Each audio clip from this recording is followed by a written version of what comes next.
What's up? Can you hear me? Yeah. Yes. We're, we're doing it. I know. I'm like, I feel so awkward. I never do tech. So I'm like, oh my God, what am I doing? Okay. Oh my God. Oh no, you're like frozen for a second there for me. There we go. Okay. Okay, yeah. I switched it. We have like two towers, so I switched to the other one. So hopefully that'll work better.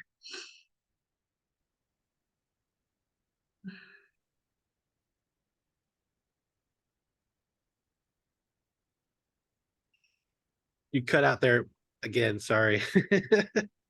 Hopefully, like the connection just kind of fixes itself.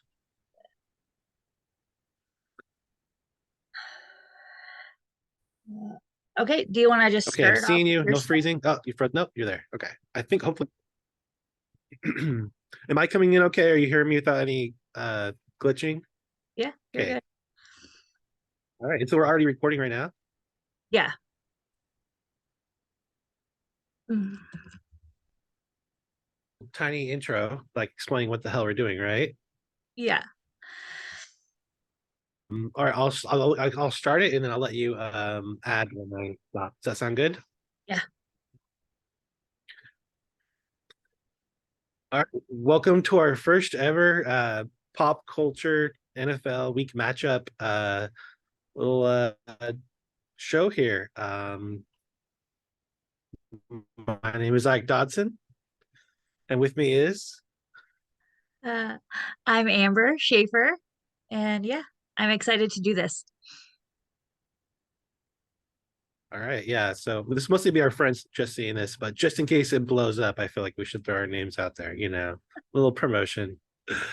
Um, so behind me are some commercials of the wonderful Jags Falcons game currently going on. Started at 6:30 a.m. over here. Unless you're in a flyover state, then it kind of started earlier in the day. Um, but uh, but yeah, so that game's going on right now. Not a whole lot to say about that because it's still ongoing. By the time you see this, it's probably going to be wrapped up. But Jaguars hoping to finally show a little bit of progression here for their offense that has been completely lackluster all year. So as this game develops, we'll see if that happens. They're currently up 10-0 as of 7:21 a.m. Pacific time. But I know you guys got a lot of Falcon fans over there. I hope they do have a little bit of recovery here. Um, but we're going to go into the games that are still coming up. So I'm going to do half the games and then kind of pitch it to you to kind of change the shot. We'll wrap up the rest of football. But the most exciting game of the week and maybe even the year, Dolphins have been just incredibly explosive on offense. They have the most fast and exciting players really in the league in terms of what they produced so far this year. Tua has been a really great story. He's been fantastic, and Tyreek Hill's been just untouchable even when he's shadowed and his ways to score. So in terms of watchability, this is the game to see. Starts right away at 10 a.m. over here in Pacific time, and it's a game that I'd love to see the Dolphins really take a next step and just show that they're the team that is going to be the team that can be a team like the Bills. It could be a dominant force in the AFC. And it's going to come down to can A-Chain running back who exploded last week do that again this week? Will they continue to be balanced? And that's really what made them so good last week, is that you think it's their passing offense, but actually they can run the ball like hell. And the Bills, Josh Allen hasn't been electrifying, but he's been passable. They've won games. So if the Bills are who they say they are, they really need to be a team like the Dolphins. Like I said, Bills get their tight ends a little more involved, and be a little less one dimensional with the Trayvon with Stephen Diggs. Next we have the Broncos Bears. This is the meme game. Everyone makes fun of this game because this is probably one of the worst matchups of the year. Both these teams have been so horrible, blowing leads, just being bad from start to finish. Justin Fields has been a trash bag for my fantasy teams this year. The Broncos, they've been competitive, but they're still the Broncos of last year, ones that you basically don't want to be on network television. And unfortunately, we'll see some of that in the NFL Red Zone channel. So we're stuck with that matchup there. Ravens Browns, this divisional game, a lot of hype. Deshaun Watson is expected to play. He was injured all week. So it'll come down to if the Browns could find a way to move the ball, keep running the ball. Losing Nick Chubb to a season-long injury, one of the most horrific injuries ever broadcasted on television. Now it's going to see if the Browns can move the ball. Kareem Hunt will actually play in this game after being suspended and being a free agent for a long time. So if he's utilized as a pass catcher and every down back, that'll be interesting. Lamar Jackson took a big step last week. He was really good last week, and so we'll see if the Ravens can continue to progress or if he's going to kind of falter a little bit like he did early on in the season. Bengals Titans. The Bengals finally got their first W. Both Bengals and Titans are 1-2. Bengals have been bad this year. Joe Burrow's been bad. He's been injured. But he came back from, in sort of a short week of injury to play last week, expected to play again this week. Titans, Derrick Henry's been pretty awful as well. Not really moving the bunch. We'll see if Spears can take over a little bit of the run game, or if it'll continue to be the same old Titans that just are predictable and easy to stop. So another bad game here. Everyone's hyping up Broncos Browns, Broncos Bears, but I think Bengals Titans is that's the bad game. Rams and Colts. This is exciting. It's the turn of Anthony Richardson, our sensational rookie QB who looked amazing before he got hurt, concussed. The Rams have a rookie that's taken the league by storm, who's a little bit limited last week, but I want to see if Puka Nacua can have an awesome game. Cooper Kupp, is coming back to football, so it's very exciting. This Rams team's got a little bit of momentum, but they are 1-2, so it's an interesting game. And last one I'll close off with in this sort of short early segment is Buccaneers and Saints. This is another huge, rivalry game, divisional game, and we'll see if it's going to be Baker Mayfield or Derek Carr, who's been injured, who kind of really takes this team to the promised land this year. One of these teams is likely to happens today with Saints quarterback situation, and with Baker, it's going to kind of go a long way towards determining who has the sort of first step in that. Saints have the really good receiver in Chris Olave, so it'll be him basically versus Mike Evans in a game of who can move the ball downfield, who can stretch the field, who can catch those deep passes, and I think that's what it'll come down to. So Amber, why don't we talk a little bit about what we got going on in the pop culture world? Yes, I hope my internet lasts. And just some add-ins to your games. The Falcons game is they're also doing this Toy Story thing. Have you Yes, switched over to it? It's basically just taking I haven't yet. place. Yeah, it's a little weird. Yeah, just like it reminds you of like 1990s video games. But yeah, basically taking place in Andy's room. So it's kind of weird. I think they're calling it like Fun Day Football, and I'm assuming it's to try to get younger kids into the game, because they do interviews, they do trivia, and I guess most houses have multiple TVs, so you can have the game playing in each room, but like for the kids and the adults. But yeah, also I'm really excited about Puka Nakua. Cooper Cup. I don't know if I just liked him first off from his name. It just sounded fake. But yeah, exciting to hear that he's practicing again. And the Bills, I have Josh Allen on my fantasy team. I'm only playing one team this year. But he did this challenge. He partnered with Pepsi. And so now they're doing this Buffalo Pepsi challenge. And so you just pour Pepsi into a glass of ice, and then you pour Buffalo hot sauce in it. You stick a celery stick in it, and then you put blue cheese crumbles on it. So it's kind of like a Pepsi, I don't know, Bloody Mary situation. But people are trying it, and I don't know if I can't remember what they call themselves, the Bills Mafia, whatever. They all claim it's delicious, Yeah, but that's it. I'm like, I don't know. But I don't know if I'm up to trying it. We did happen to order Pepsi yesterday in our grocery order, so I might do it. Um, so there is one story that's dominating social like pop culture, and that kind of will I'll finish with that. So, the Golden Bachelor started this week, so it's the first time that they have had an older person on the show. So he's actually the Bachelor is 72 years old, and then just a bunch of cougars trying to get him. And it premiered the other night. And I've never really been a fan of The Bachelor, but I might try this one. And but apparently he's getting a bunch of flack already because in the opening part he cries about being a widow, and then moments later goes and makes out with somebody. And I think on the first episode he made out with like 3 or 4 women. So people are already like, this is so cringe, but that's kind of what The Bachelor is. So I don't see the problem. Also, the Kardashians premiered on Hulu, which is they call their season 4 because they switched to Hulu. But and uh it's kind of dramatic just because Kim and Courtney get into this huge fight that came from last season. And it is interesting because Courtney explains the reason they got in a fight is because they get editing rights over their stuff, so they watched all the edits before they aired, and so you get to see each other talk shit about each other. And that's she's like, that's not how normal life works. So it's different. But yeah, she calls out Kim for being a narcissist and hating anyone having attention away from her. And if you're a Kim hater, it's actually kind of funny, this whole rant that they go into. And then in other pop culture news, but still the Kardashians, is Kendall Jenner has been dating Bad Bunny, and they've been pretty quiet about it and haven't really talked too much about it in interviews. But I wonder if that was because yesterday or maybe Thursday, they dropped their joint Gucci campaign.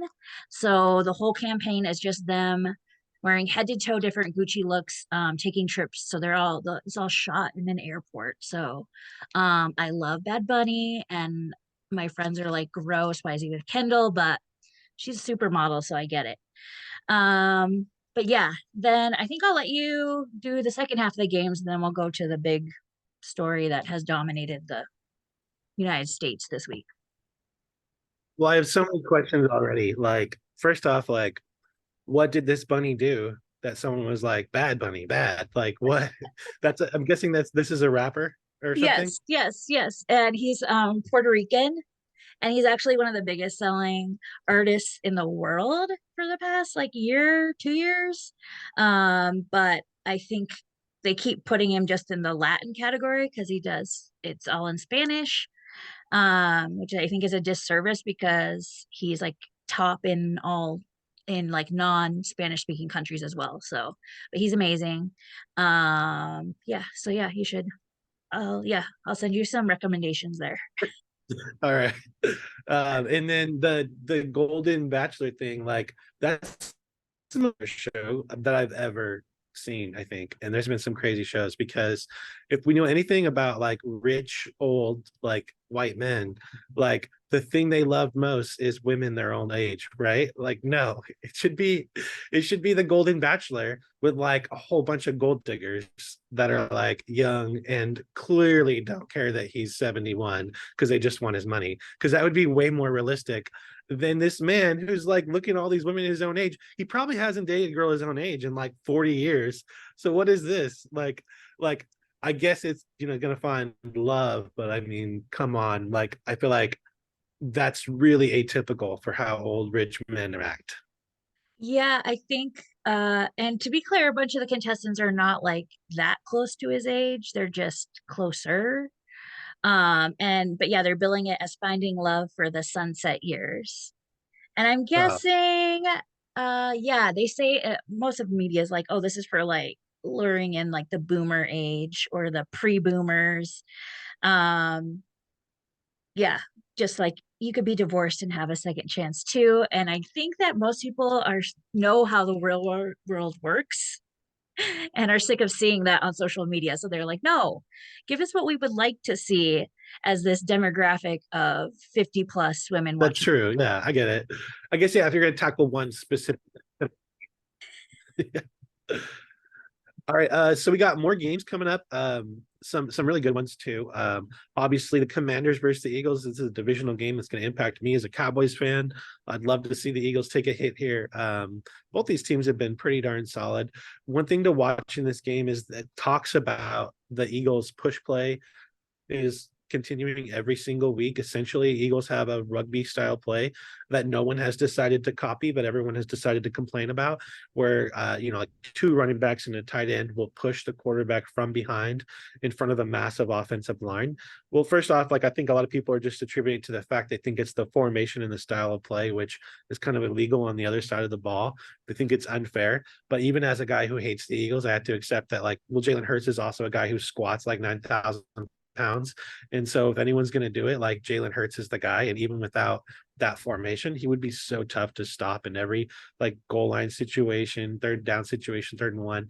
So I think a lot of it's also the personnel on that team going behind. If you're going to start a play that goes right up the middle, like doing it behind one of the best centers of all time is also pretty helpful in Jason Kelsey. And we'll get to Travis later, I'm sure. But yeah, so I think a lot of the hate on that is interesting. I'm just like, figure out a way to stop it or do it yourself. Like, why are you just sitting back complaining about it? Like, I find it absurd that teams are going like the complain route. Like I feel like I'm doing it with my kids. So next game is Vikings Panthers. Vikings are still 0-3. Panthers are still 0-3. One of these teams is going to be 0-4. It can't be the Vikings. Like, they have way too much talent to be 0-4. Like, if you have Justin Jefferson on your team, like, there's no excuse for you to go 0-3 to start a season. And they have plenty of good components around him. So I think the Vikings are gonna be desperate. This is a game to watch if you like trick plays, if you like onside kicks. There's going to be some crazy stuff because these teams will do anything to get a win here. The Panthers, they've really struggled with Bryce Young, one of California's best, high school players of all time, is on this team. So you really want to see the Panthers maybe take a step forward here, but I think as someone who appreciates good football, you got to see the Vikings do something. Kirk Cousins was just on that quarterback show. Like, come on, guy, get it together. Get out of those khakis and do something. So we have Steelers and Texans. The Steelers that got a little bit of drama coming from that team in terms of utilization of their weapons. They have so many good players. And there's been a lot of stuff going on with what their running backs are going to look like. But I think in a game against the Texans, it's kind of a trap game. I think the Texans are actually like decent this year. CJ Stroud's doing a fantastic job. Like Nico Collins might have a breakout game. They have a lot of different weapons, and Damian Pierce kind of got going last week at running back. So I think Texans are sneaky to steal this game away from the Steelers, who have been not even that impressive in their wins, in my opinion. Raiders Chargers is crazy because Chandler Jones is. Chandler Jones is a former player for the Raiders who just recently got cut after picking up an arrest, but he's got some serious mental health issues that poor guy needs help on. But he's alleged everything from the coach of the Raiders being responsible for the death of Aaron Hernandez in his Instagram, to saying other wild stuff constantly, talking about going crazy if Hunter Renfrow doesn't get protected. Like, what is wrong? Is Hunter Renfrow in trouble? Like, is like he being stalked? Is he next to dying in prison? Like, what's going on? Like, it's just insane the way they're talking. Everything that's going on, distractions. Like, it's been insane. So to see if those storylines kind of overtake that, or if the Raiders can pull it together against a Chargers team that's also 1-2 and desperately needing a win, will be really interesting. Next is Patriots Cowboys. America's team here has got a tough matchup against a really good defense after playing horrible last week. They say they fixed everything, but they're about to go into a game where one of the best young cornerbacks in the league is going to be shadowing CeeDee Lamb throughout that game. And so the Cowboys will need to do more than just give the ball to Tony Pollard. They'll have to push the ball down the field and show that Mike McCarthy can call a game where they don't get outcoached. Last week's game was a game where the Cowboys got outcoached embarrassingly, and now they're facing Bill Belichick. So I think after being such huge hype at 2-0, the Cowboys really got brought down to earth. That can go even farther down if they lose to the Patriots. They cannot get outcoached like that again from a 1-2 team that really has done not much, but have some spurts of offensive prowess against the Eagles and then play good defense. Cardinals 49ers. The Cardinals come off a big win against the Cowboys. We'd love to see them move that on to the 49ers. 49ers have been, looking almost untouchable. They look like the team to beat in the NFC above the Eagles. They just look so darn good. Brock Purdy's been sensational. He's found ways to make the most of situations with injuries in his receiving core. Deebo Samuel's looked awesome. So, the 49ers are likely to win this game, but we'd really like to see another upset from the Cardinals with Josh Dobbs, the quarterback. Kyler Murray's got, he's about to come off the pup list, technically based on his time frame and injury, but it looks like he's going to stay held out for a while as he still continues to rehab devastating injury from last year. So the Cardinals may have a quarterback come back, but if they can get another win and even maybe a couple string together here, there'll be a legit quarterback controversy against a guy who just joined the team before the start of the season, and Kyler Murray, their sensational top draft pick, who was supposed to be the future of the franchise. So I really want the Cardinals to do well, just so there can be some little bit of a drama between our, Call of Duty playing quarterback who doesn't read playbooks and this new guy that came in and got a shot and has been making the most of it. It's a great story. Like, Josh Dobbs is comeback player of the year if he can really do this.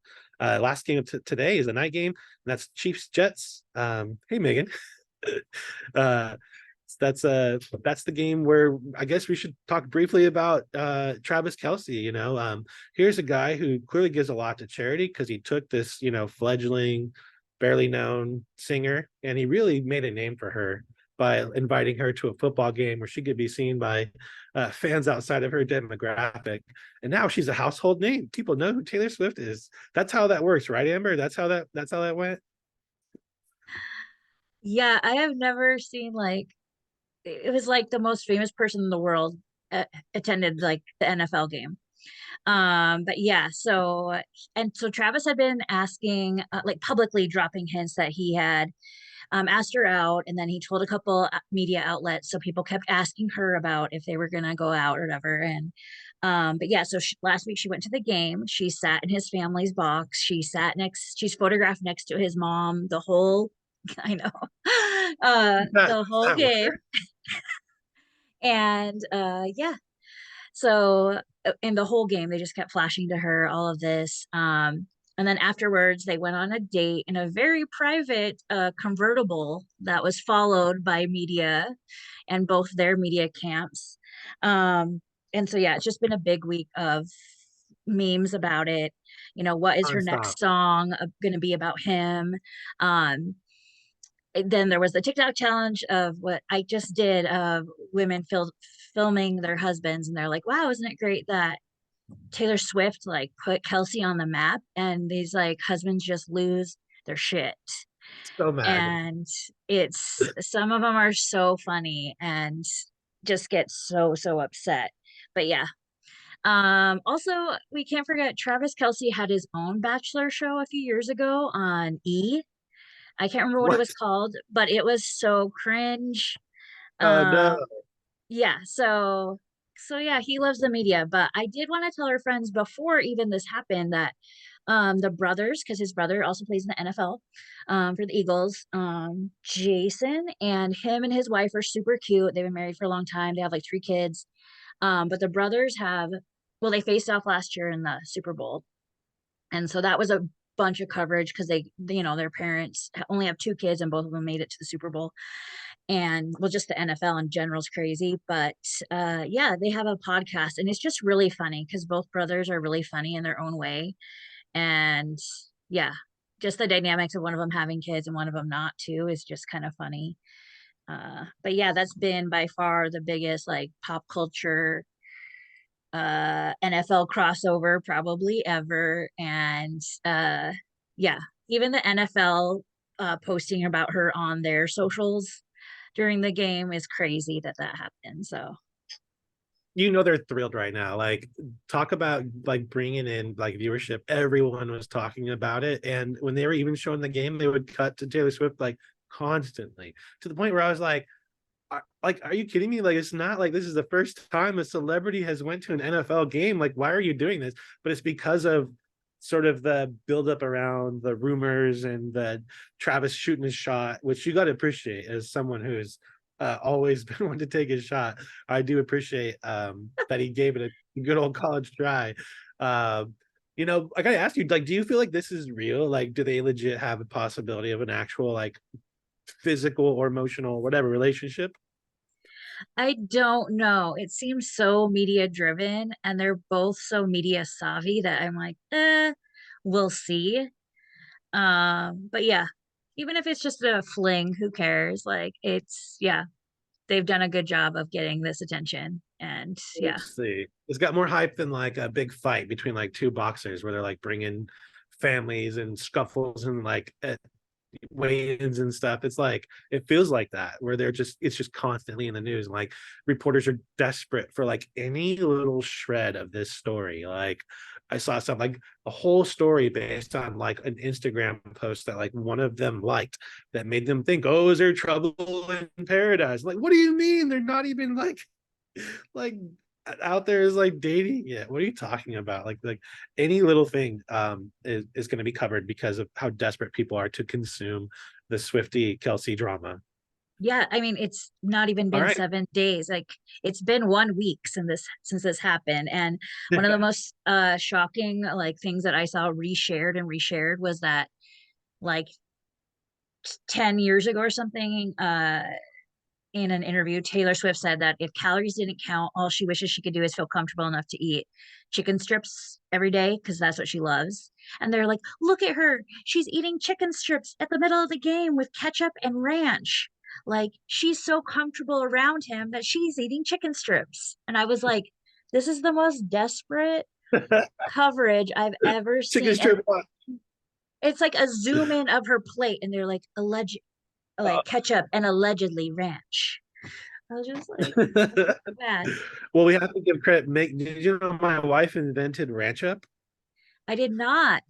I did not. I She love ranch claims, up though. I love at ranch. 30 years of age, she thinks that she invented the combination of ketchup and ranch. And there is a secret ingredient. And I think I would be, maybe divorced if I gave it up. But you add one secret ingredient to ketchup and ranch, and apparently it makes the whole thing come together. This amazing sauce. And yeah, she's claimed invention over it simply because she hadn't heard that it already existed, Is most it pickle likely. juice? But yeah, it's not. It does have a pickle juice. No, it's something that you could have if you were at a restaurant and you ordered ketchup and you ordered ranch, okay? You could make it happen based on what's around. Okay. That's the clue. Okay. I'll work on that for next week. Come up with some theories. All right. Well, thanks for doing this, Amber. I look forward to maybe trying it again soon next week. But I really enjoyed it. Thanks for talking about pop culture and football. Yeah. Yes. Sounds good. See you guys. Bye.